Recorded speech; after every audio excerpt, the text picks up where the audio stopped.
E, Oscar, eu passei o fim de semana lendo seu livro. Que delícia ler seu livro e que bom que você trouxe esse assunto. Quer dizer, eu queria começar essa nossa conversa falando, porque você, logo na introdução, você coloca os predicados da Direta Já, do movimento Direta Já. Primeiro, os movimentos são sempre contra alguma coisa, o Diretas era a favor da emenda Dante de Oliveira.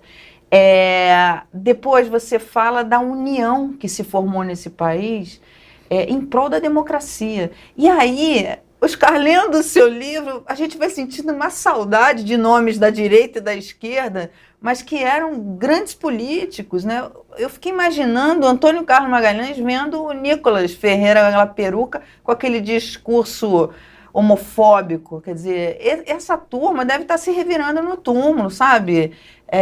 Franco Montoro, Mário Covas, vendo esse palco, essa loucura.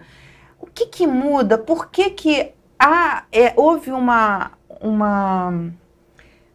um grupo tão forte, uma frente ampla de verdade em prol da democracia, lá, naquele momento, e agora, quer dizer, não existe esse consenso? Pois é, eu acho importante, né, que a gente, neste momento, assim, perceba como foi difícil construir a democracia. Não foi um processo tranquilo, entende? Foi uma coisa arrancada, realmente, né? E agora, hoje, uma coisa que foi tão valiosa para a sociedade está sendo ameaçada a toda hora, né? Você citou vários exemplos recentes, né? Poderia ter citado outros, né? O 8 de janeiro, aquela ameaça, aquela ruaça que teve, aquele vandalismo todo, que, na verdade, empurra a nossa direita hoje já para a franja do protofascismo. Eu acho que a gente já pode classificar dessa maneira sem nenhuma grande preocupação teórica, assim, quer dizer, é um movimento que é abertamente antidemocrático, entendeu? E que vai contra tudo o que foi construído nesses 40 anos. Estou falando desde esse movimento das diretas.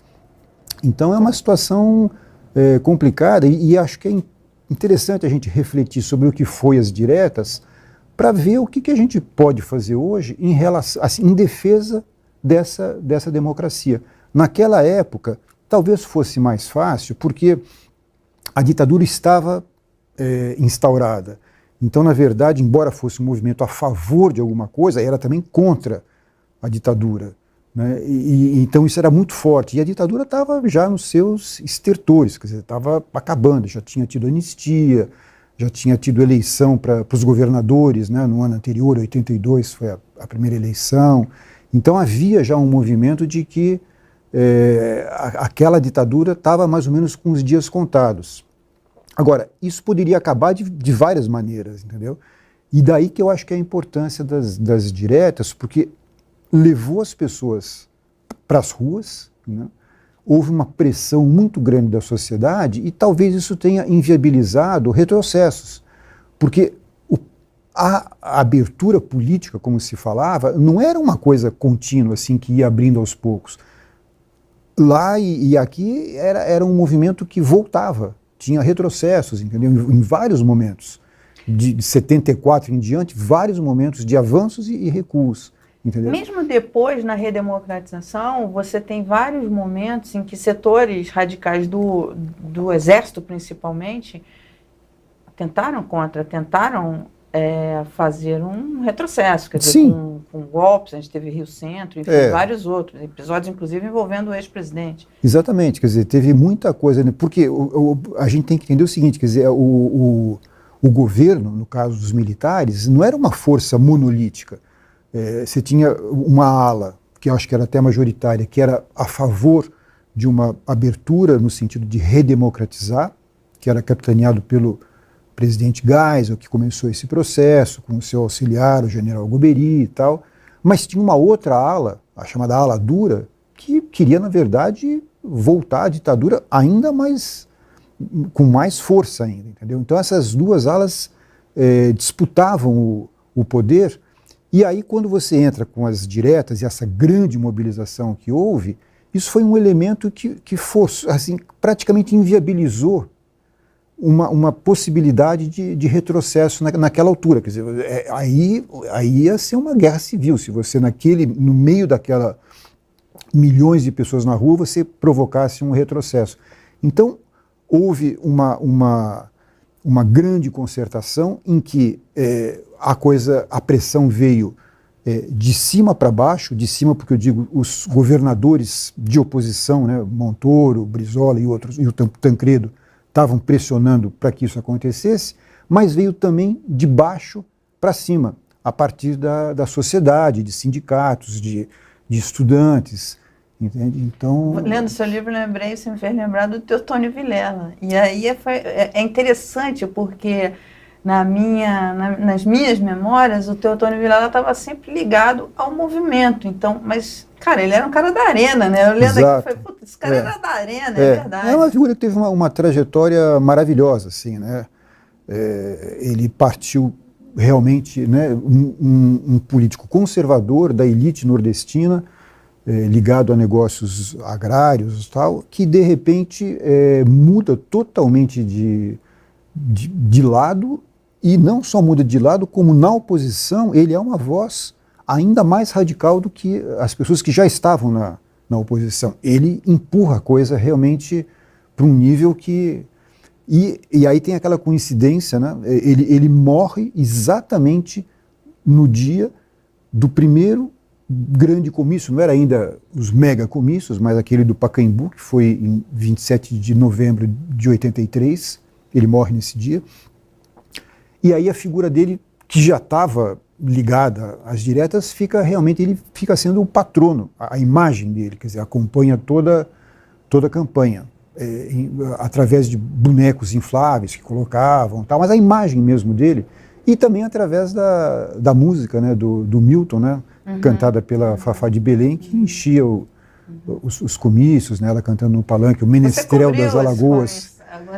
O primeiro grande deles em São Paulo, né, que foi da Praça da Sé, né, eu estive lá e participei da cobertura pela Folha de São Paulo, mas na redação, assim, porque na verdade todo o jornal cedeu redatores e jornalistas para essa grande cobertura. Eu não era da área de política, era da área de economia, mas acabei ajudando, e, enfim. Foi muito bom. Olha, eu quero ler um pedacinho, um trechinho, logo do começo, porque eu não quero dar spoiler no livro, porque o livro realmente é uma... eu li no fim de semana, é difícil você largar o livro. Mas é só para ressaltar aqui, porque o Oscar é um grande jornalista, mas além disso ele é um grande escritor. Eu vou ler um trechinho aqui que mostra essa sua habilidade de escritor. A campanha pode ter sido um movimento orquestrado, sim, mas em vários momentos foi a banda, e não este ou aquele maestro, que ditou o andamento da música, acrescentando-lhe compassos. Assim, o que talvez não passasse de uma previsível marchinha de coreto, transformou-se numa prolongada improvisação jazzística sobre o tema central. Sem desconsiderar a partitura, este livro procura ouvir o som da rua. Isso é fantástico, que construção fantástica. Você escreve maravilhosamente bem. Obrigado, Mara. Mas assim, isso realmente era a minha visão mesmo, assim, entende? Quer dizer, que é uma coisa assim, que tinha uma coisa que era um lado institucional, que aí vinha dos políticos e tal, e essa improvisação que eu me refiro, que, enfim, respeitando essa partitura, mas procurando influenciar o andamento, né, e houve durante o processo todo, muitas vezes as grandes lideranças arrefeceram, procuraram até diminuir um pouco a temperatura, tal, não sei o quê, mas de baixo para cima a coisa continuava, entendeu? Então os políticos mais ou menos em algum momento tiveram que correr atrás para acompanhar as ruas, porque a pressão era grande. E foi isso que realmente criou um ambiente que acabou, no fim, possibilitando, inclusive, a eleição aí indireta do Tancredo Neves. Uhum. O Tancredo Neves, ele foi muito hábil, evidentemente, como, né, ótimo político mineiro, conservador, mas um conservador de oposição, que tinha um projeto de Brasil, e ele foi o cara que soube usar né, a força das ruas em prol de um projeto democrático. Ele achava que a democracia possível passava pela eleição indireta, porque, fazendo as contas, ele, né, Raposa Velha, ele sabia que no Congresso dificilmente ia passar, porque o Congresso não só era um Congresso conservador, como ele tinha sido eleito com regras da ditadura, que favoreciam o governo. Então tinha, por exemplo, voto vinculado, você não podia votar em políticos de partidos diferentes. Isso favorecia a Arena, que era o partido do governo, porque a eleição muitas vezes o mais importante era no nível municipal. Então o cara que ia eleger o vereador lá nos Cafundó, esse cara tinha que acabar votando no governador e nos deputados do mesmo partido, porque senão o voto ficava inválido. Então, várias manobras assim para favorecer o governo. Então, foi esse Congresso, formado dessa maneira, que derrubou as diretas. Olha, tem um comentário aqui do Anielo Júnior, que é membro do canal há 1 ano. O Anielo está sempre aqui com a gente. Saudades do Toninho Malvadeza, que ponto chega. É engraçado porque essa régua realmente está fazendo a gente olhar algumas pessoas que antes a gente falava, não, então não é tão ruim assim. Eu acho importante que o Brasil tenha assim, um partido político de direita, mas uma direita civilizada e democrática, entendeu? Porque se você não tem isso, você abre espaço para os radicalismos. Entende? Porque daí todo mundo que é, vamos dizer assim, contra um projeto mais de esquerda, assim, acaba sendo conduzido por uma liderança autoritária, porque não tem opção, entendeu? Então eu acho importante, mas compreendo a ironia aí da gente... Não, eu tenho uma amiga petista, bem petista sempre, e ela fala assim, eu vou votar na Simone Tebet, porque a direita, a gente tem que ajudar a reconstruir a direita. Porque, voltando ao exemplo do Teotônio Vilela, quer dizer, Teotônio Vilela era tudo, menos um comunista, né? Exatamente. E hoje saiu, esse fim de semana saiu a pesquisa IPEC que mostra que 44% dos brasileiros têm medo do comunismo. Assim, é uma coisa que, aquela coisa que se cria no imaginário, assim, sem que isso tenha nenhum respaldo na realidade, assim, e muitas vezes a pessoa não sabe exatamente do que está... aquele satanás, aquele diabo, assim, que você não sabe exatamente o que é, mas é ruim, assim, entendeu? E isso cria esse clima todo, assim, que acaba favorecendo a violência, no fim, né? Enfim. Esse é o ponto que eu acho interessante de ressaltar. Embora houvesse divergências nesse grupo da gente, e você coloca muito bem isso no livro, existia um bem comum que é o Estado Democrático de Direito. E é isso, e lendo o teu livro, é que, sabe, vai dando uma preocupação na gente, falando, cadê esses brasileiros? Esses brasileiros se perderam, quer dizer, como tanta gente, porque a Frente Ampla, formada por Lula, ela foi ampla, pero não mútuo, porque a diferença de votos foi pequena entre eles. Se vê, as diretas tinham 85% aprovado, se não me engano, que você cita as pesquisas da época. E hoje, e nas últimas eleições, meu Deus, depois de tudo que se viu, ainda assim você teve gente que apoiava um candidato que era... ele nunca escondeu que ele era antidemocrático, ele nunca escondeu isso. E você teve uma parcela grande da população que apoiou isso. Uma diferença que eu acho que pode pesar é o seguinte, na época das diretas, a sociedade era a favor de um projeto, não era a favor de um nome, entendeu? Era a favor de um projeto democrático. Hoje, 40 anos depois, embora o movimento dessa Frente Ampla fosse a favor da democracia, existia um nome por trás disso, que era o Lula. Quer dizer, ele foi a pessoa que conseguiu construir essa Frente Ampla contra o projeto autoritário. Agora, como é um nome, e é um nome identificado com um determinado projeto político, aí fica mais difícil você ter o mesmo grau de consenso que tinha antes, porque antes não tinha esse nome. Mas você tinha 3 nomes presidenciáveis. Sim, que depois... Que era Tancredo, Brizola e Montoro, não era? E o Ulisses, né? E que Ulisses, na verdade Ulisses, também... é verdade. Mas você vê que depois, quando foi a eleição mesmo, em 89, a primeira eleição direta que teve, esses nomes já perderam muito peso. O próprio Ulisses, né, que era o senhor diretas, que foi o grande articulador das diretas no Congresso, entre os partidos e tal, ele acabou depois se associando tanto ao governo do Sarney, como avalista do governo Sarney, que acabou pagando o preço alto. Ele teve menos de 5% dos votos na eleição de 89. Então você vê que quando a coisa é relativa a uma ideia, o consenso é maior. Quando entra um nome e associado a um projeto político, naturalmente cai essa porcentagem, que é o que a gente está vendo hoje, e é o reflexo dessa última eleição. O Lula ganhou, mas com uma diferença muito pequena. Tem até na pesquisa IPEC que mostra um dado que há uma grande parcela da população, não vou lembrar agora o número, que tenha um outro nome para pôr fim à polarização.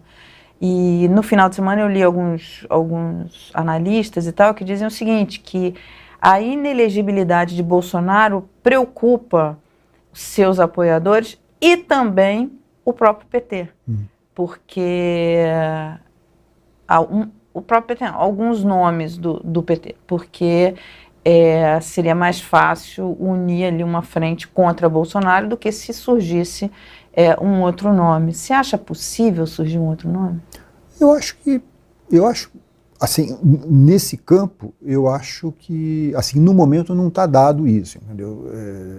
É difícil a gente dizer. Seria importante. No começo, né, do processo eleitoral, se falava muito nisso, né? A terceira via, que não fosse nem PT, mas que também não fosse Bolsonaro, não sei o quê. Tá, mas a verdade é que esse nome não surgiu. Quer dizer, foram tentados vários nomes e nenhum deles teve ressonância e teve solidez, densidade eleitoral para poder competir de verdade. Mas então, você sabe que eu acho que, assim, você tem um país muito desigual e que nos últimos anos, e nos últimos anos que eu digo, não só no governo Bolsonaro, começou antes, a recessão começou antes. Uhum. Então todo o avanço de inclusão que teve no governo Lula, nos 2 primeiros governos Lula, ele foi se perdendo ao longo do tempo, inclusive já no governo Dilma isso já começou a acontecer, aumento do desemprego, enfim, principalmente no segundo mandato. E aí vai se perdendo todas aquelas conquistas. Quer dizer, então é um país muito pobre, muito desigual, e isso favorece o populismo. Sim. De direita ou de esquerda, entendeu? Então fica difícil, porque se você olha os 2 candidatos, e aqui, pelo amor de Deus, eu não estou fazendo nenhuma, não estou colocando em termos de igualdade Lula e Bolsonaro. Lula é um democrata, mas tem um discurso populista mais forte, né? Enfim, e são dois nomes que está lá, está popularizado porque pega essa parcela da população enorme. Olha, o Alessandro Almeida, ele diz o seguinte: como se explica, é uma pergunta para você, como se explica esse reacionarismo atual, com toda essa história revolucionária da época das diretas já? Que é o que a gente está questionando aqui. Né? Exatamente. Eu acho que é isso, quer dizer, o Brasil, por algum motivo, ao longo do tempo, acabou perdendo a chance de ter uma direita com um projeto de país, uma coisa civilizada, que é ok, quer dizer, você pode concordar ou não, mas uma grande parcela da população pensa assim, e seria legal que tivesse realmente um partido que representasse isso. O PSDB, em algum momento, assim, quando deixou de ser de centro-esquerda, assim, e se associou ao PFL e tal, mais ou menos conseguiu representar isso. Mas o partido, enfim, estilhaçou e acabou não levando adiante esse projeto. Então se criou um vácuo na política brasileira em relação a essa demanda. E aí no vácuo, você acaba dando margem para um projeto autoritário, que leva à violência e, no limite, leva a uma política que eu considero proto-fascista. Muita gente diz fascista, eu quero respeitar mais assim a teoria política, assim, eu acho que o fascismo mesmo é uma coisa muito específica, então eu não digo fascismo, mas eu digo proto-fascismo, entendeu? Quer dizer, no limite acho que chegaria nisso. Lucas, vamos mostrar a capa do livro do Oscar Pelagalo, por favor, aqui na tela. E, Oscar, eu queria que você falasse um pouco de, olha lá, O Girassol que nos tinge. Eu achei esse título tão poético. Eu queria que você falasse um pouco da ideia de fazer o livro, quer dizer, como é que você... Esse título foi, assim, ele foi tirado de um manifesto dos artistas aqui em São Paulo, que falava da importância, né? Ele falava assim, queremos as flores sem medo, né? O amarelo do girassol que nos tinge, que nos alimenta, que nos guia. Então, isso aí para mim funcionou como uma grande metáfora daquele processo. Quer dizer, é uma coisa assim que tem inclusive uma carga estética bem pronunciada, assim, entende? Porque foi um movimento político, evidentemente, mas que teve essa dimensão de captar elementos, né, da cultura, do esporte, de todas as áreas, assim, cada um dando a sua contribuição. Do esporte, por exemplo, tinha a democracia corintiana, é verdade, que é mais ou menos contemporânea, até um pouquinho anterior, né? Uhum. E o que fez lá? Eles migraram uma reivindicação que era dos vestiários, que era dos gramados, para os palanques, entende? Tal era a ressonância desse apelo que tinha em relação às diretas. E os artistas também, através desse manifesto, da onde eu pensei essa frase, que deu origem ao título, também tinham essa grande contribuição e iam assim compondo músicas, fazendo apresentações, se reunindo em lugares onde se exercia enfim, essa coisa cívica assim, de se manifestar politicamente a favor da democracia. Isso estamos ainda na ditadura, entendeu? E tinha tudo isso e era uma coisa assim, era uma coisa assim fascinante assim de se ver assim a movimentação, assim, era uma coisa vibrante, assim, entende? Estava realmente impregnado em toda a sociedade, assim, e não era só institucional, assim, tipo através de sindicatos, através da União dos Estudantes, não, era uma coisa assim das pessoas individualmente, do cidadão, da cidadã, sabe, aquela coisa que vinha assim realmente com uma coisa meio que quase natural, assim. Entendeu? Eu lembro muito bem nessa época, eu estava na faculdade, estava entrando na faculdade, ia entrar na faculdade e acompanhava, e era bonito, né, de você ver, realmente contagiava a gente, no cursinho que eu fazia, enfim, havia todo um movimento, jovens muito engajados. Cara, eu não sei se era a minha bolha ou se de fato os jovens estavam... Porque hoje você vê jovens muito reacionários, é uma coisa impressionante isso. Você vê gente assim, falando umas barbaridades, gente muito jovem. Eu falo assim, meu Deus, eu quando tinha essa idade, eu tinha utopia. Tenho até hoje, né? Não, enfim, o jovem hoje não tem utopia mais. Mas era assim, era a grande maioria, entre estudantes sobretudo, mas... era meio generalizado, assim, no meio empresarial também, não tinha assim, você não tinha um segmento substancial da sociedade que fosse contrário a isso. Quem era contra era uma coisa muito localizada, assim, dentro mesmo do aparelho de repressão, dos governistas mais acirrados, assim, quer dizer, não tinha uma fora isso, todo mundo era... Por isso que eu digo que era quase consensual. Entendeu? Olha, o Anielo diz o seguinte, Ulisses teria sido eleito se as diretas tivessem dado certo? Não, ele está dizendo, Ulisses teria sido eleito se as diretas tivessem dado certo, mas o falecimento de Tancredo e a necessidade de apoiar Sarney queimou o melhor político dessa geração.